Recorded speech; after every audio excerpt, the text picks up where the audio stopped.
نحمده ونصلي على رسوله الكريم اما بعد اعوذ بالله من الشيطان الرجيم بسم الله الرحمن الرحيم ولله الاسماء الحسنى فادعوه بها وذروا الذين يلحدون في اسمائه سيجزون ما كانوا يعملون.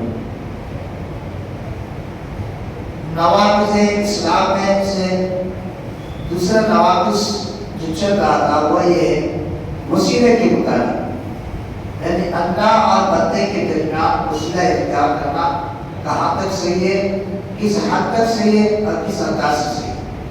ان میں سے چند باتیں ہم لوگوں نے گزشتہ 2-3 درس میں سنا. آج جس موضوع کے تحت میں اسی وسیلے کے تحت آپ لوگوں سے بات کرنا چاہتا ہوں اس کتاب کے حوالے سے، وہ ہے کہ جائز وسیلہ کیا ہے اور ناجائز وسیلہ کیا ہے. کن چیزوں کے ذریعے سے کن چیزوں کا وسیلہ پکڑ کر کے ہم اللہ سے دعا کر سکتے ہیں، اللہ سے مدد مانگ سکتے ہیں، اور کن وسیلے سے اگر ہم اللہ سے مدد مانگنے ذریعہ بناتے ہیں تو وہ ناجائز ہے. اس کے سلسلے میں چند باتیں آپ لوگوں کی خدمت میں ہیں. کہتے ہیں جائز توسل یعنی جائز وسیلہ کیا ہے؟ کہتے ہیں اللہ تعالیٰ کی یہاں اس کے اسماء و صفات کے ذریعہ وسیلہ اختیار کرنا. اسماء و صفات کے ذریعے اللہ کا ذاتی نام کیا ہے؟ اللہ. اس کے کچھ صفات اور کچھ اسماء ہیں، اور وہ صفات و اسماء آپ لوگ ایک بات ذہن میں رکھیں. اکثر و بیشتر لوگوں کے ذہن و دماغ کے اندر کے بات بیٹھی ہوئی ہے کہ اللہ تعالیٰ کے 99 ہی نام ہے، جبکہ یہ صحیح ہے، بلکہ 99 سے بھی زیادہ اللہ کا نام ہے. ہاں حدیث میں ہے کہ جو آدمی 99 نام اسماء و صفات یاد کرتا ہے اللہ تعالیٰ اس کو جنت میں داخل کرتا ہے. تو 99 ہی نام نہیں ہے بلکہ اس سے کہیں زیادہ ہے. دوسرا ایک آپ لوگوں کی طرف میں اشارہ کروں گا. اکثر بیشتر دیکھیں گے قرآن مجید کے شروع میں 99 نام لکھا رہتا ہے، اس میں سے چند نام جو ہے نا اللہ کے ہے ہی نہیں. چند نام اللہ کے نہیں، کوئی تفسیر کرنے نہیں جاؤں گا، بلکہ ہمارے ارشد حسین مدنی حفیظ اللہ کے ایک تحقیق شدہ ایک اسماء و صفات کے نام سے کمپلیٹ صفات آپ کو اس کو ضرور پڑھاتے ہیں. تو اس میں پورا 99 نام نہیں ہے، بلکہ کچھ نام صحیح نہیں ہے اور کچھ نام اللہ کے نہیں ہے اس میں. تو اس طرح سے ہے تو 99 نام نہیں ہے. تو اللہ تعالیٰ قرآن مجید کے اندر کہتا ہے اگر تم دعا کرنا چاہتے ہو تو اللہ کا نام، اللہ کا اسماء، اللہ کی صفات کا ذکر کر کے اللہ سے دعا مانگو گے، یہ صحیح ہے. دلیل کیا ہے؟ اللہ تعالیٰ قرآن مجید کے اندر سورہ اعراف آیت نمبر 18 کے اندر فرمایا وَلِلَّهِ الْأَسْمَاءُ الْحُسْنَىٰ فَادْعُوهُ بِهَا وَذَرُوا الَّذِينَ يُلْحِدُونَ فِي أَسْمَائِهِ سَيُجْزَوْنَ مَا كَانُوا يَعْمَلُونَ. اللہ کے سب نام اچھے ہیں اللہ ہی کے لیے، سو اسے انہیں انہی ناموں سے پکارو، اللہ کے نام سے پکارو، اور چھوڑ دو ان کو جو اللہ کے ناموں میں کجربی یعنی ٹیڑھاپن اختیار کرتے ہیں، وہ اپنے کیے کی سزا پا کر رہیں گے. فدعو بہا یعنی اللہ تعالیٰ کی یہاں اس کے اسماء صفات کے ذریعہ وسیلہ اختیار کرو. آپ کیوں کہہ سکتے ہیں، یعنی کیسے دعا کر سکتے ہیں اللہ تعالیٰ سے؟ یا رحمان یا اے رحمان مجھ پر رحم فرما، یا غفار میری مغفرت فرما، یا کریم مجھے نواز دے، یا کریم مجھے لوگوں سے بے نیاز کر دے. اس طرح جیسے دعا کرنا چاہیے وغیرہ. جیسے حضرت ایوب علیہ السلام کا مشہور واقعہ آپ لوگوں نے سنا ہوگا. ان کو اللہ تعالیٰ نے ایک بیماری کو مبتلا کر دیا، اور یہ ان کو اللہ تعالیٰ نے ایک بیماری میں مبتلا کر دیا. تو بیماری میں مبتلا کرنے کی وجہ سے اللہ تعالیٰ نے ان کو آزمائش میں ڈالنے کے وقت حضرت ایوب علیہ السلام نے ایک دعا مانگتے تھے ہمیشہ. وہ دعا کیا ہے؟ وَأَيُّوبَ إِذْ نَادَىٰ رَبَّهُ أَنِّي مَسَّنِيَ الضُّرُّ وَأَنتَ أَرْحَمُ الرَّاحِمِينَ. جبکہ ایوب نے اپنے رب کو پکارا، کس سے؟ کسی کا وسیلہ پکڑ کر کے. اللہ کے نبی صلی اللہ علیہ وسلم کا وسیلہ پکڑ لیا، کسی ولی کسی سارے کا نہیں، سیدھا کہا. ایوب نے اپنے رب کو پکارا مجھے یہ بیماری لگ گئی ہے اور تم رحم کرنے والوں سے زیادہ رحم کرنے والا ہے تو مجھ پر رحم فرما. یہ ایوب علیہ السلام نے دعا کی تو اللہ تعالیٰ نے ان کی دعا کو قبول فرمایا اور ان کی بیماری کو دور کر دیا. تو اللہ سے توسل کے ذریعے سے اگر دعا مانگنا ہے تو اللہ کے اسماء و صفات کے ذریعے سے ہم اللہ سے دعا مانگ سکتے ہیں۔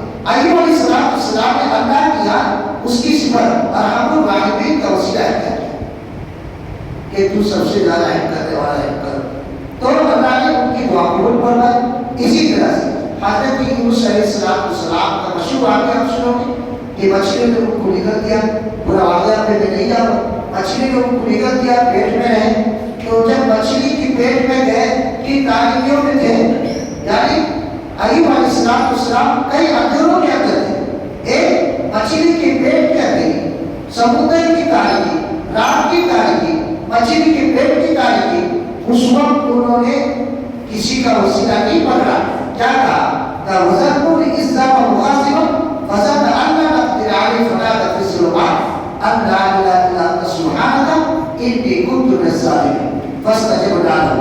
مچھلی والے یونس کو یاد کرو جبکہ وہ غصہ سے چلتی اور خیال کیا کہ ہم اسے پکڑ نہ سکیں گے، بالآخر وہ اندھیروں کے اندر سے پکار اٹھا کے الہی تیرے سوا کوئی معبود نہیں، تیرے سوا کوئی معبود نہیں، تو پاک ہے، بے شک میں ظالموں میں ہو گیا ہوں۔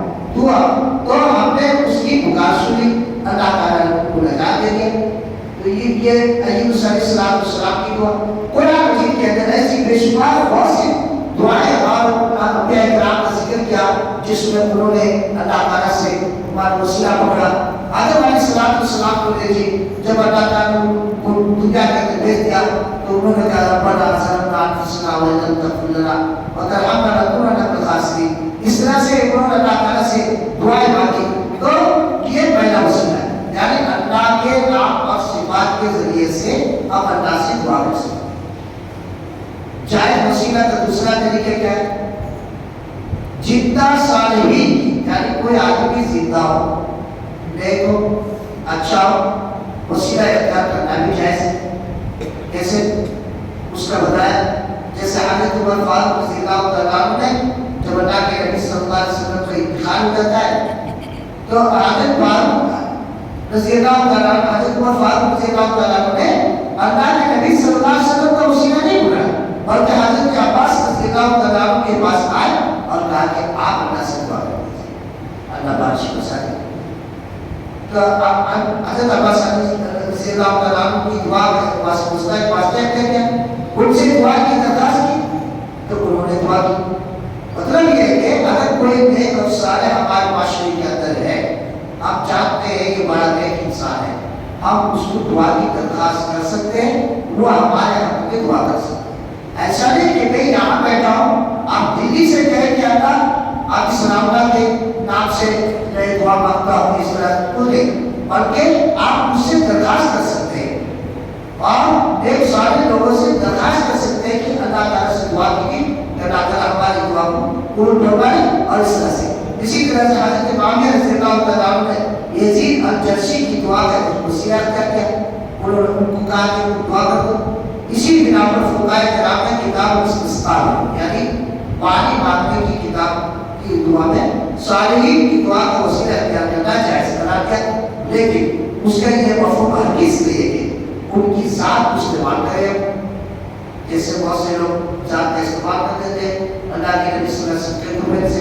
اللہ کی خدمت سے، اللہ بزرگ کی خدمت سے ذات کا استعمال نہیں کر سکتے، یا ان کے مقام مرتبہ کا وسیلہ اختیار نہیں کیا جا سکتا ہے، یعنی اللہ جو اتنا بڑا مقام ہے کہ اس مقام کی بنیاد پر میری مغفرت کر دے، نہیں، کیونکہ کسی شخص کے مقام مرتبہ کا وسیلہ اختیار کرنا یہ بدعت اور حرام ہے اور اس شرک کے وسائل میں سے ایک وسیلہ ہے۔ اور تیسرا جو وسیلہ جائز ہمارے لیے وہ ہے آدمی اپنے خود ایک اعمال کا اللہ سے وسیلہ کے ذریعے سے اللہ سے دعا کرے، جیسے نماز پڑھی ہے، صبر کیا ہے یا کوئی نیکی کا کام کیا ہے، اللہ تعالیٰ سے دعا کر سکتا ہے کہ اللہ میں فلاں وقت نماز پڑھا تھا، یہ نیکی کا کام کیا تھا، اگر یہ نیکی جو نزدیک کوئی مقام رکھتا ہے تو اللہ تعالیٰ اس کے ذریعے سے میری مغفرت فرما دے یا پھر معاف فرما دے، میری مدد فرما دے۔ تو اپنے کیونکہ قرآن مجید کے اندر نے فرمایا یا الذین آمنوا استعینوا بالصبر والصلاۃ، اور اسی طرح سے دیگر آیتوں کے اندر بھی اللہ تعالیٰ نے اس کا ذکر کیا،